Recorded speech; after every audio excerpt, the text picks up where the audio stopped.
Hello, this is Mrs. Smekens, and in this last lesson about making inferences and learning how to write them all out into sentences, I want us to work on doing all of it at one time. Over the last several days, I've taught you how to listen to your reading voice and put clues together with your thinking voice to come up with an answer that the author never came right out and said. You're figuring it out using clues. You're coming up with a brand new idea, and we call that idea an inference. We did that in a couple days, and then we did another lesson where we took thoughts we already had, inferences we already made, and in the last lesson, we just practiced writing them out into sentences. Well, in this lesson, we're going to bring it all together and do it all at once. We're going to read the passage. We're going to collect the clues. We're going to put them together with our thinking voice to make the inference, and we're going to write out our response. We're going to do it all at once because that's what readers do. Readers don't always have, well, do this now and this later and this the next day. Come on now. We got to be able to do all this in one sitting, one time. So today we're going to do it. All right. So I want to take you through this process, and I'll do it first. And you'll see on your screen a passage. Okay. So I'll read it and you'll watch me do the whole thing. And then I have another passage and you'll get to do it. Okay. Here we go. She sat crying on the ground. When she got up, she held up one leg and hopped toward her house. Her mom met her at the door. She came inside and sat down in the bathroom. Her mom got out the first aid kit. What is her problem?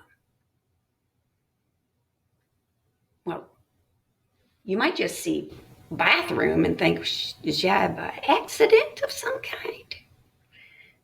But we don't really know because there are a lot of different details in there. So let me just kind of go through them and use our silhouette head here, our outline of our head, and capture them, okay? And see if I can't figure out what is her problem, okay? Here we go. So I'm looking at the screen. She sat crying on the ground. Okay, well, crying is definitely going to be a helpful clue. What is her problem? Well, crying is going to tell me a little bit. And she's crying, and she's not on her bed. She's not in the living room. She's on the ground. So that's important. I'm gonna include that. Okay, when she got up, she held up one leg and hopped toward her house. Okay, well, first she was on the ground. It said she got up, okay, and it said that she kind of held up one leg and hopped. So one leg, and I already wrote down hop too. I think that's going to be a clue. Okay, so now let's keep going here. Her mom met her at the door.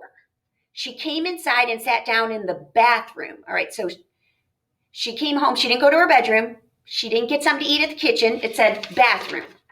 Okay, I'm gonna make note of that. There's bathroom. Okay, and her mom got out the first aid kit. First aid kit. Wrote that down. Okay, so all I've done so far is read the passage and collect the details that might help me. Now I got to put them together. I got to kind of see what goes together. This makes me think that. I'm wondering if these are kind of like. I'm going to put it together. Okay, so now listen how I do this. Okay, so I see crying and on the ground. So, I mean, I've been on the ground before and happy, like, doing sidewalk chalk. That's super fun. Still, as an adult, I still like it. Yes, I do. And so that's fun, and I'm on the ground, but I'm not crying. So this idea that she's on the ground and crying has me thinking she's sad, she's upset. Something's not right. So sad, unhappy, upset. That's one of the thoughts my thinking voice is telling me. Okay, then I see ground. So she's crying and she's sad, but I'm wondering what would have made her sad. Did she fall? Someone push her? Did she trip? I don't know, my thinking voice is trying to figure it out. So that kind of goes together. Then I see here that she's got one leg up in the air, kind of holding it up in the air, and she hopped like she didn't use the leg. She was like protecting it. She was like trying not to put any weight on it. She didn't want to put any weight on it, and so that's what I wrote. Not putting any weight on her leg. She was like holding it up. She was protecting it, and I'm starting to think she's doing that because something's wrong with it. And she's like, oh, it hurts. It's painful. If she put weight on it, maybe it would hurt. And so she's being really careful. Okay, that's my thinking. Remember, thinking voice is yellow. Okay, so then she goes home to the bathroom, and she didn't have to go to the bathroom. It didn't say that. They needed a first aid kit. First aid kit, that's that white box with the red cross on it, or like plus sign on it. And so what's in there? Like Band-Aids and that gauze stuff, tape, ointment. So she needed that kind of stuff. I'm thinking, why would she need Band-Aids? Why would she need gauze? When do you use those kinds of things? Like what would her leg maybe look? I'm thinking there's blood. I'm thinking we got some blood. Yeah, something's wrong. Okay, so now I'm trying to figure out, look back at your screen, look at the question. What is her problem? I'm trying to figure out what her problem is. And so I've had a lot of thoughts, haven't I? And so I'm thinking through this, and I'm thinking, all right, well, her problem is she's upset. Something happened and to her leg, to a part of her leg that hurt so much she doesn't want to put any weight on it, and she needed the things inside a first aid kit.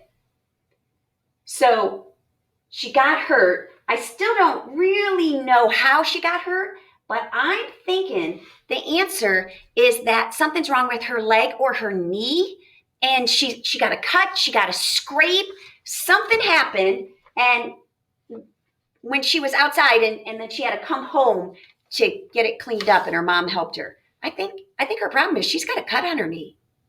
All right, I just did it.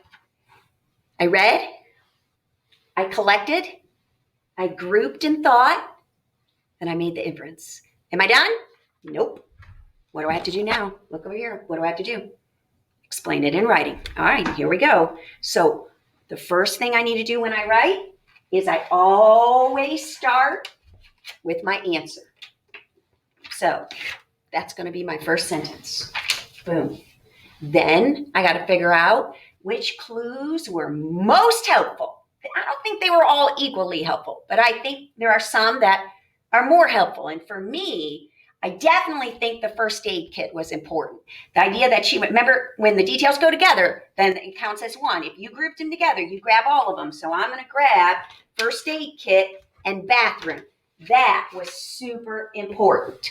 I also think it's important to know she wouldn't walk on the one leg. She wouldn't put any weight on that one leg. So I'm going to pull the hopped and one leg. That is going to be my second piece of evidence, right? Call that evidence. Okay, so now I've got to turn it into sentences, right? How many? 3 sentences. Give the answer, which is called an inference, right? Because I put the clues together. Call that an inference.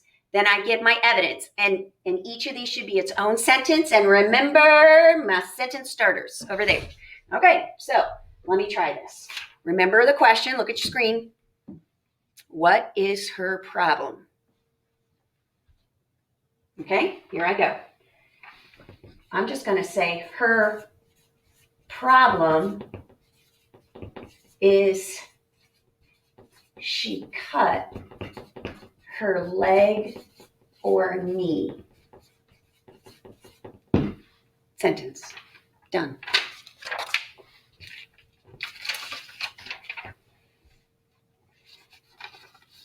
First aid kit, bathroom.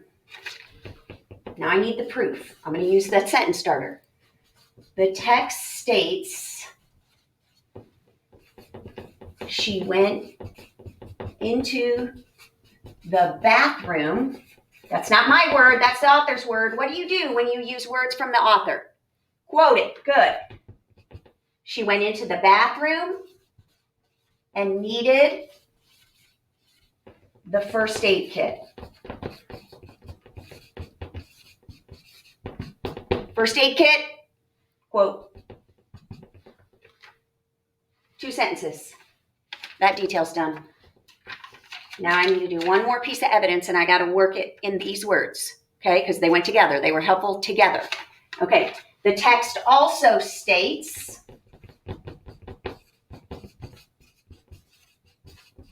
she held one leg up and hopped. Held up one leg and hopped. All right. Quotes on hopped and held up one leg. Not mine, author words. I just did it. I just did it all. I read, I collected clues, I put them together, I got the inference, and I wrote the whole explanation in 3 sentences. All right, come on, you guys, your turn. I got another one. Now, I'll give you a minute to look at it, and while you're looking at it, I'm going to change my chart, get my sticky notes off, and get ready. So let you read this silently first yourself and think about the clues that are helpful.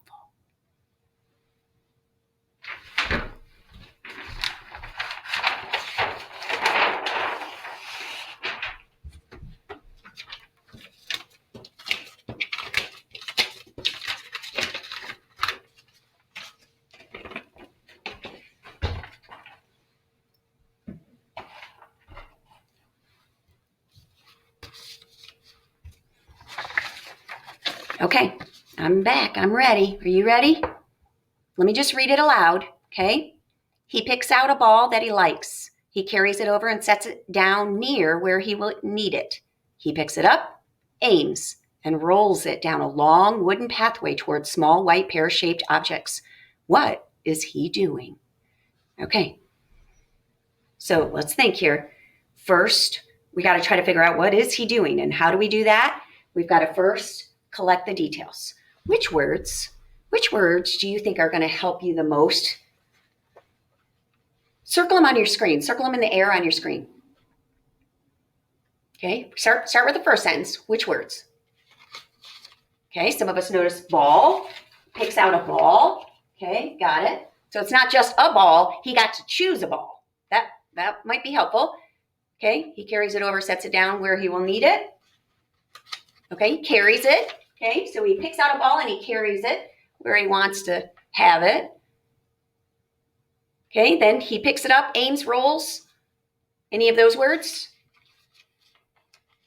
Maybe aims and rolls. Okay, got it.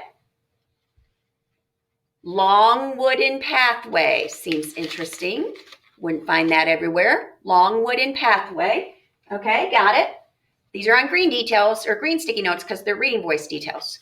Okay, towards small pear-shaped objects. Close your eyes. Picture a pear. Pear is kind of smaller on top, bigger on bottom. Here, the idea that is pear-shaped objects. Okay, got it. All right, we're trying to figure out what is he doing. All right, so now, here's what I'd like us to do. I'd like us to start to group these and think about them. He picks out a ball. So he gets to choose a ball. That's important. And he carries it. I want you to think of certain sports where you have a ball, like basketball. Do you just carry it? Or baseball? You throw it, you hit it. Do you just carry a baseball? Is that normal? Would you want to just carry it? Tennis, you get to hit it. He carries the ball. Sometimes our thinking voice helps us the most by telling us what we know he's not doing. What kind of activity we know he's not doing? What sport he's not doing? He's not what? Even though it has a ball. No, he's not bouncing. He's not tossing it.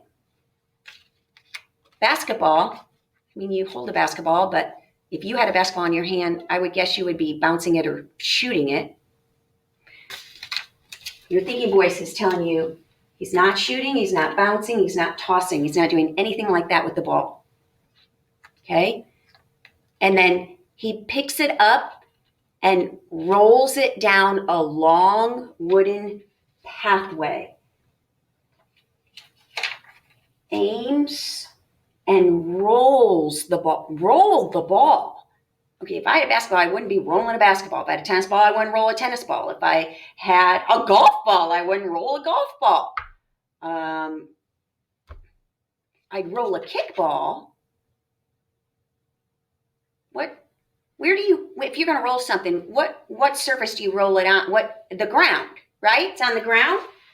Pick up my sticky note here. All right. So he's rolling it on the ground. So it's a very specific kind of ball we're starting to figure out. It's not your normal ball. Okay. Now, long wooden pathway. All right. So wooden. Well, gyms are wooden, right? We got a wood floor gym. That's normal. So it's maybe a gym, but it's a long wooden pathway. So I know the floor is wood, but that how else? What do you mean by like skinny? Like long and skinny? White pear-shaped objects. I go back to that idea of what a pear looks like. Small on top or skinny on top. Fatter, wider, rounder on the bottom. My thinking voice is thinking that is yours. All right, guys. What is this fella doing? That's the big question. He is doing something with a ball, but he's not shooting it, tossing it, bouncing it, hitting it. He's rolling it on the ground, on a long, skinny wooden ground. And he's aiming at something white that is skinny on the top and fat on the bottom. Is your thinking voice telling you? What's it telling you? Bowling. I'm pretty sure he's bowling too. Bowling. All right. You've done the hard part, you guys, but are you done? Are you done just because you came up with the inference? No, no, no, no. What do we have to do now? What do we have to do? Explain it in writing. All right, what's the first sentence in your written response? What's the first sentence you should write? Point to it. Which sticky note is going to be your first sentence? Yes, bowling. Good. Now what do we look for? What do we look for after that? Green details. All right, so which green details do you think were the most important? Aims and rolls. Not shooting, but aims and rolls. Not tossing. He was aiming and rolling. All right, that ball. We'll put that there. Long wooden pathway, pear-shaped objects. More about the ball. Put your finger in the air. Which one? Which one would you think is another important clue? Okay, some of you might have said this. Okay, and you could do that. Some of you think this, the long, skinny wooden pathway.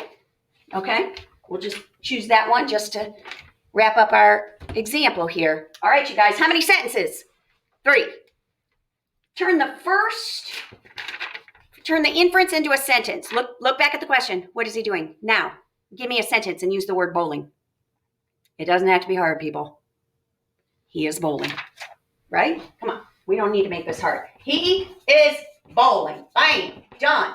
1 of 3 sentences. Check it off. All right, now we need a sentence where the details, the evidence in the text was helpful. It says aims and rolls the ball. Okay, use one of our sentence starters if you need it. What would your sentence sound like? One detail from the reading. One detail from the text. Either one. You could say this a lot of different ways. Okay? The text states Any of those. One detail from the reading is he. Now, I don't put your detail too far away until you figure out how to turn those words into a sentence. One detail is he aims and rolls the ball. All right, aims and rolls the ball. Okay, aims and rolls. My words? Your words? Author words. What do we do with author words? Ba-bam, you're right. All right, are we done? No, we're not done. We got 2 sentences. We have a third we got to write. We need to have another detail. Okay, so we were thinking that the long, wooden, skinny pathway was important. Okay, how are you going to start this sentence? The text states, or the text also, since we already have one detail, also states he used a long wooden pathway.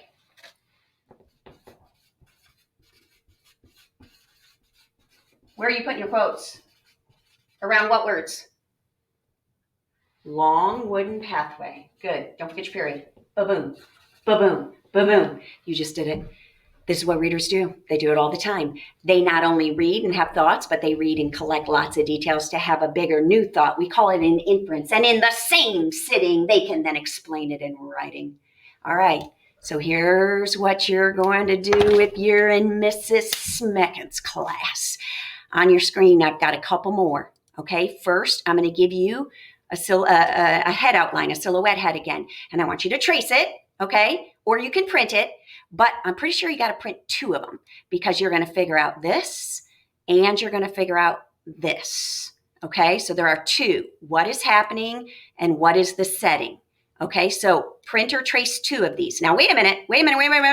You're not just going to read and collect details to answer the question. No. You're going to do it all, just like we just did. You're going to read. You're going to collect the details. You're going to put them together to figure out the answer. And then you're going to write a 3-sentence response for what is the setting. And you're going to collect the details and put them together to figure out the inference, to write a 3-sentence response to what is happening. All right? If you're in Mrs. Smekens' class, that's what we'd be doing. But your teacher might have a better idea.